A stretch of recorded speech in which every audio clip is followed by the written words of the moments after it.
l'Europe des nations et des libertés, M. Schaffhauser.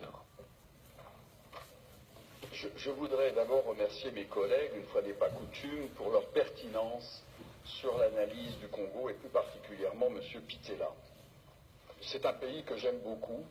J'ai moi-même été auprès du vice-président dans la période de transition, Zaïdine Goma, et j'ai suivi cette transition en étant un des acteurs. La difficulté du Congo RDC, c'est sa richesse. Puis-je rappeler que Laurent Désiré Kabila était allé chercher, on est allé le chercher parce que l'Ouganda et le Rwanda avaient décidé, sur ordre d'une puissance extérieure, je peux donner des précisions, d'envahir le pays. Puis-je rappeler que pendant que Laurent Désiré Kabila envahissait le pays, un certain nombre de sociétés signaient des contrats. C'était des sociétés américaines.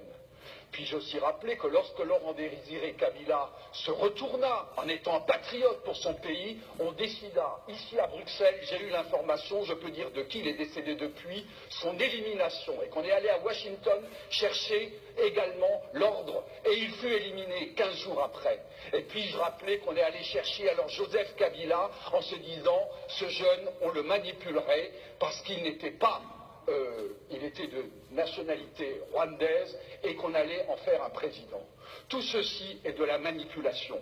Ce qu'il faut pour la République démocratique du Congo, c'est une souveraineté retrouvée, une armée qui se batte effectivement, une MONUSCO qui est au service de la paix et qu'on arrête les prédateurs qui sont liés au crime organisé et avec des États hypocrites liés à des multinationales. Je vous remercie.